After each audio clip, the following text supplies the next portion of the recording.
വീട്ടിൽ എപ്പോഴും ഉള്ള 2-3 ചേരുവകൾ വെച്ച് വെറൈറ്റി ആയിട്ട് സിമ്പിൾ ആയിട്ടുള്ള ഒരു നാടൻ പലഹാരമാണ് കേട്ടോ ഇന്നത്തെ സ്പെഷ്യൽ. 1/4 കപ്പ് സേമിയ എടുത്തിട്ടുണ്ട്, അത് വറുത്തെടുക്കാം. സേമിയ പാനിൽ നിന്ന് മാറ്റാം. 3/4 കപ്പ് ഫൈൻ അരിപ്പൊടി എടുത്തിട്ടുണ്ട്, ഇതൊന്ന് ചൂടാക്കി എടുക്കാം. അരിപ്പൊടി പാനിൽ നിന്ന് മാറ്റാം. അതേ പാനിലേക്ക് 1 ടേബിൾ സ്പൂൺ നെയ്യ് ചേർക്കുന്നുണ്ട്.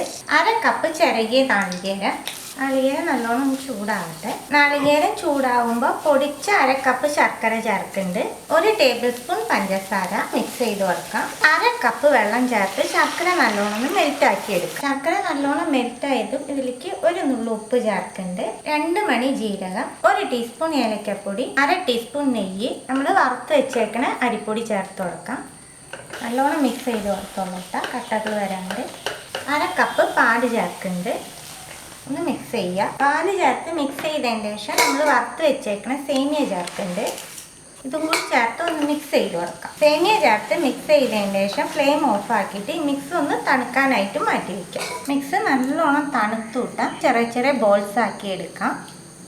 ബോൾസ് ആക്കി എടുത്തതിന് ശേഷം ഇതിൻ്റെ മുകളിൽ ഒരു അണ്ടിപ്പരിപ്പ് വെച്ച് കൊടുക്കുന്നുണ്ട് കേട്ടോ. ഏതിലാണോ ആവി കയറ്റണേ ആ പാത്രത്തിൽ വെച്ച് കൊടുക്കുന്നുണ്ട്. ബാക്കിയുള്ളതെല്ലാം ഇതുപോലെ റെഡിയാക്കി എടുക്കാം. എല്ലാം ബോൾസ് ആക്കി എടുത്തിട്ടുണ്ട്. 15 മിനിറ്റ് ആവി കയറ്റി എടുക്കാം. കൊഴുക്കട്ട വെന്തുണ്ടാവും കേട്ടോ, നമുക്ക് തുറക്കാം.